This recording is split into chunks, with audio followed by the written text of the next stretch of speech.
everyone, and welcome to my 100 Days of Stardew Valley video for summer. As I said in the last part, I have put a ton of mods in the save file. I'll put them all on the screen right now. But in general, my goal here is not to make the playthrough any easier, but just to add a ton more content, like lots more crops, lots more locations, lots more machines, all that jazz. In general, I have found that there's definitely some exploits, but there's also some areas that are making it quite a bit harder for me, specifically if I had any goal of perfection, as there's just so many items to ship and craft and sell and explore that it is very, very impossible. However, I'm having a ton of fun with this playthrough and I hope that you enjoy it. Day one there was super quick, but in general I just set up all my crops for the new year. I focused a bit about 50-50 between like base game crops and mods, and then here, fast forward to day two, I'm just mining as much iron as I can get in the hopes of getting more kegs and more quality sprinklers as well. There's this bottom field to the left of the farm, the bottom left, that is definitely designed for crops that I'm hoping to clear out as much as possible. I'm not quite sure what I'm going to do with it yet. Again, this is the Solo Four Corners map by Daisy Nico, and it's really, really pretty. I'm having a ton of fun with it. On day three, I had the cutscene from Susan from Stardew Expanded, who I guess is locked to the north of the farm, which I find very, very funny, up by the hot springs, and she's been there for more than a month. But on the bright side, that meant the hot springs were open, and this area to the north, kind of close to the summit, is available, which I went to right now and did some foraging, and also got a rapier, which was the best weapon that I've had so far. It says it's a level 11 sword, but the crit power is really high, which is why I like it, and it's super, super, super fast. One thing about Stardew Expanded is it allows you to explore like the summit outside of perfection, and that area has some exclusive forageables, so I would like to get the quest from Clint as soon as possible so that I can explore that area. But I took advantage of my first day with the spa, used it to get all my energy back, and then went right back into the mines and was able to get to level 120, which is super helpful so that soon we can be going to the Oasis and to the Skull Cavern. I found that having all of these mods in my farm is kind of addictive. Like, I can't imagine going back to vanilla Stardew anytime soon. I do make lots of videos on modded like NPCs because I love additional characters in the game. It is quite overwhelming right now as the number of characters I have is super, super high, but I've never played with Scarp before this mod, and I've never played with some of these like crafting mods either, so that's pretty great. I finally had enough eggs for the home cook bundle. I am way too impatient to like wait for all my goods to stack up and donate everything at once. I like doing it every single time, which definitely wastes more time. But I got Jazz a spring rose for her birthday, and then went on a hunt for some fish in the upper pond here. You'll see that I was able to get everything I needed, which was fantastic.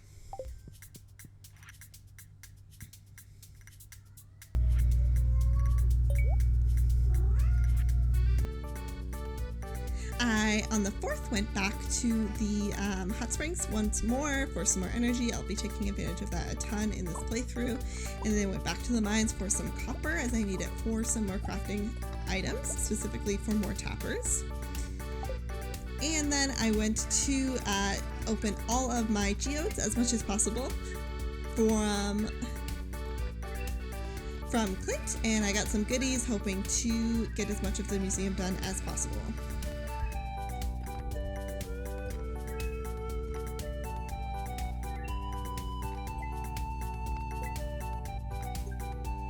I would say that in general, this round was super, super successful, and I also finished off a really quick quest that I had with Clint here for like showing him copper, even though I didn't have to give it to him.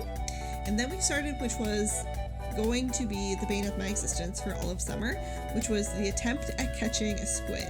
I am sure you are all aware that catching a squid is super frustrating in Stardew Valley. For some reason, I find it harder than almost any fish in the game, along with the fact that it's only available until like 1 or 2 p.m. in the afternoon. I always lose track of time and I completely forget, but I literally need one for this playthrough because I need one for the Master Fish bundle.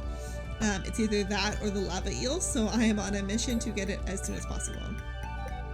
I finally built a barn because I do need specifically truffles and basic milk for 2 of my bundles, the home cook bundle and the field research bundle, I believe. So I did that.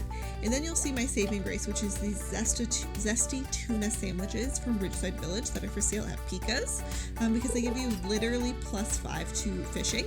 They cost almost 1,000 gold, which is slightly frustrating.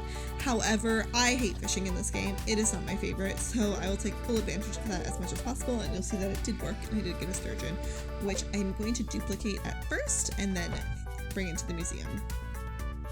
I gave this NPC, Martin, a little flower from the saloon, and I also really quickly, if you saw, gifted Caroline something in the hopes of getting her to 2 hearts, which I finally did so I could make tea saplings.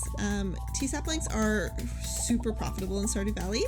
There's tons of videos of them already, but I'm trying to make as much money as I can off of them. And then I quickly went down to the traveling merchant and was able to get a red cabbage seed just in time, which was great. I think my cat is going to be a special guest in the summer edition, as he is just screaming as loud as he can, but it's quite adorable that he wants to be part of the YouTube video.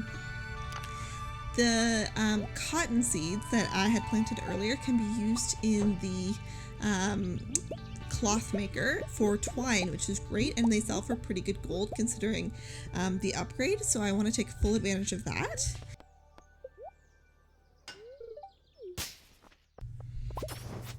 And then I also went into the caverns as well here, to the mines, sorry, because I need squid ink, which I'm hoping to get from a squid kid to finish off the fisherman's bundle quicker.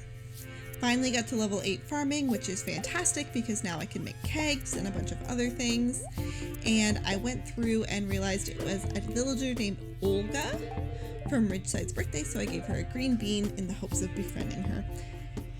Here I am fishing once again in the hopes of getting my skill up, and the ice cream stand was open, so I was able to finish off the children's bundle, which was such a happy surprise for me because I did not realize it gives you battery packs, which I had not had the chance of getting yet, which finish off my engineer's bundle, which finishes off the entire boiler room, which saves me tons and tons of time traveling back and forth between the mines, and gives me another furnace, which is great. But this is my first finished community center room, and I'm very excited. I want to have the whole community center done by the end of fall.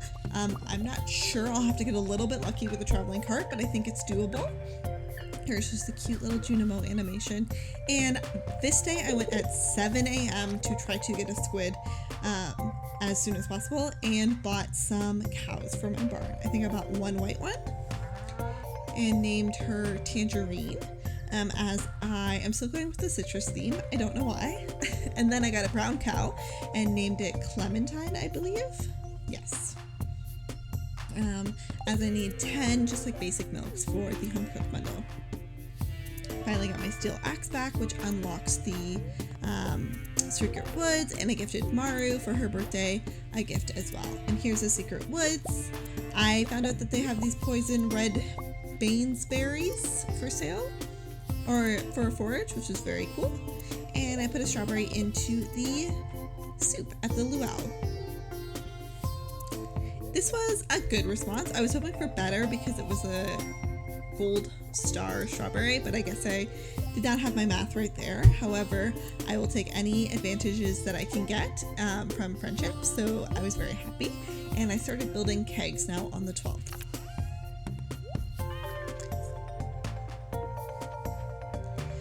I have the UI, like the info mod installed in this playthrough, and it is showing me that there's going to be a thunderstorm tomorrow. So my goal here was to get some lightning rods made in time so I could get some additional battery packs. And then I went to clear the bottom right of my map up, as this is where I think I'm going to put in like a little tree farm for sap and things like that, as it's like a little bit of unused space. As always, it thunderstormed on Alex's birthday, and I gifted him a gift, and then bought these coal seeds and planted them everywhere that I had gaps in my farm, and finished off the sticky bundle, which gives me a charcoal Kim, which I never use, but that's okay.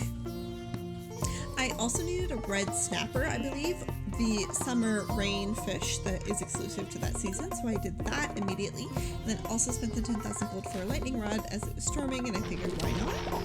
This was the point where I decided that I wanted to do as much of the Ridgeside Village quest as possible. It's raining, so I could get the mist blooms, which I need, and I unlocked the cutscene there with Geo and moved forward with it, and you will see lots of Ridgeside in my future, as I'm hoping to get that done as soon as possible.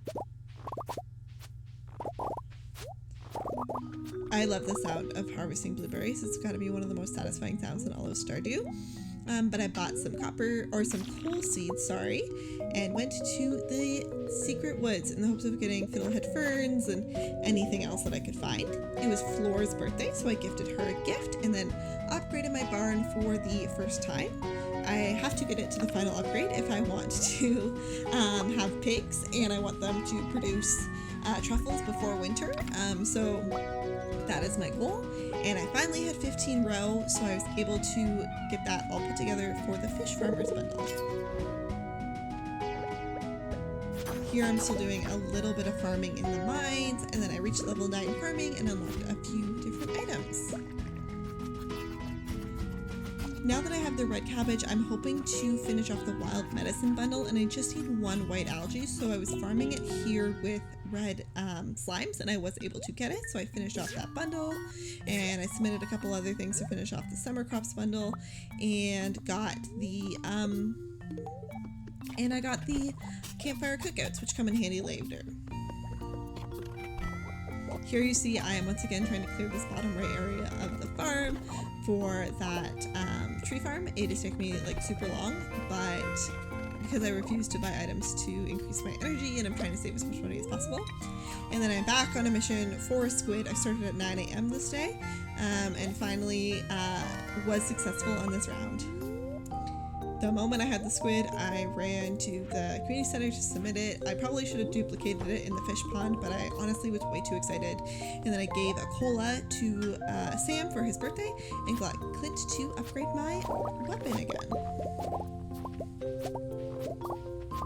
Once again, I'm harvesting all of my blueberries, which is a great source of income for me for summertime, and I'm doing my best to make some pale ale and some other things, and I finally made enough money to fully upgrade the vault and get a crystallarium.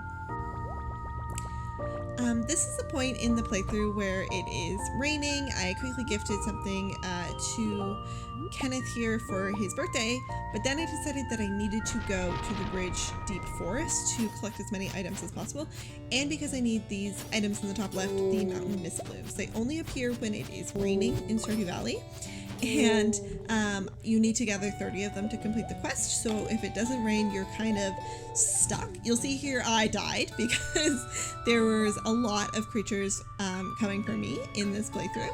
But I didn't leave anything too important, and luckily the Junimos upgraded that bus for me so I could travel to the Skull Caverns. On the 19th, it was Demetrius' birthday, so I gave him a gift, and then I thought about buying a new weapon, but I decided against it. But I did go straight back to Ridgeside to get the last few things so I could finish off those, the collection quest at the very beginning and start my way on some additional quests. I do have a video on my channel exactly outlining how to complete all of the Ridgeside quests, where to find all these items and everything, so you would think that I know it quite well, but it had been a little while for me, so I was getting slightly confused and I had to look at the wiki a little bit. And this is the first time I've ever used this like traveling campfire item, and it actually came in a lot of handy because I do not have my house upgraded and I just need a Mackie roll to finish one of the bundles, so I was able to do that for saving 10,000 gold, which was great, and I could spend that money on updating my barn so that I could have pigs in my soon future. On the 22nd, I finally got my last level of my backpack and then quickly ran to the oasis to the Skull Caverns. My main goal here is not to get super deep, and it's just to get a cloth from one of the serpents, as I super need one. But you'll see here that I was struggling with my rapier here. It is not doing a ton of damage, even though it has high crit chance. I was just taking me a really, really long time, but I was able to get the one cloth I needed for the artisan bundle, which was all I really cared about, and finish that off. And And here you'll see I was doing what I said. I was just kind of duplicating the sturgeon. This is so I can have a caviar just in case I need it without having to fish twice because I hate fishing. Since I finished that first quest, I had a cutscene with Belinda, and I got 10,000 gold from Mr. Key for getting to level 25 of the Skull Cavern, I believe, and I finally bought a pig. It's going to be a few days until he's until he's able to produce truffles, but I named him Grapefruit along with my citrus theme, and I'm going to have to start getting creative if I need more items. And then I unlocked the collection quest for Ridgeside Village. This is the quest where you need a bunch of different items of different colors to match with crystals, and then you have to submit them to different little crystal parts of the backwoods. So I'm going through all my inventory in the hopes of finding everything I need.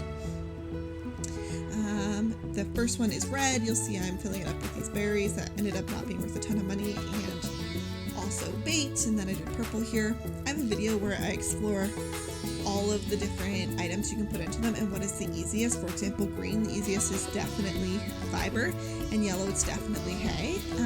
Gray here, I used a mix of trash and stone just to get rid of it.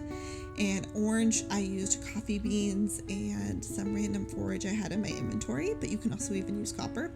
Blue was the only thing I was missing, so I went on a little excursion to my own channel and looked at what I could get, and I saw that clams work as well as blackberries and Joja Cola, so I was able to finish that off last minute with a bunch of clams I had in my inventory, and I had to buy a couple Joja Colas as well, but that was fine. I don't think I need any animals in this top little area of my farm, so I'm going to use it for machines.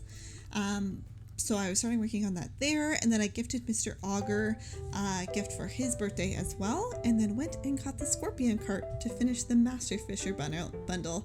Scorpion Carp was much easier than my octopus shenanigans, but that's okay. And then I finally explored this Grandpa's shed area to the right of the farm, since I have an upgraded axe I can get in, and I started off that. I don't really have plans of unlocking it too soon, as I don't really need the space, and it is a lot of materials, but it may happen in the future. And then I chose Artisan for my level 10 upgrade. It was Malaya's birthday, so I gifted her a gift, and also this NPC from Scarp, Jacob, who I gifted a coffee as well. Both of those were just liked gifts, but that was the best I had. And I finally bit the billet, spent 10,000 gold, and bought all of the wheat flour I needed to finish off the home cook bundle, and was able to use the rest of my day in the Skull Cavern just looking for iridium. I don't need a ton, I just need enough for the dye bundle and a couple other things, so it wasn't the most intense day of my life, but I was able to complete that, and you'll see I finished the dye bundle as well. And it's the last day of the season, which is super bittersweet, but I got as ready as possible. And I found a nautilus shell, which saves me lots of time, and then just made some more sprinklers to finish off my day. Thank you so much for watching this video. If you have any questions about what happened, please just comment below. I ended up the day with one last Ridgeside quest, and then booked it back to the beach for the Moonlight Jelly Festival, which is such a beautiful way to end summer. Once again, thank you so much for watching, and I hope you have a good day.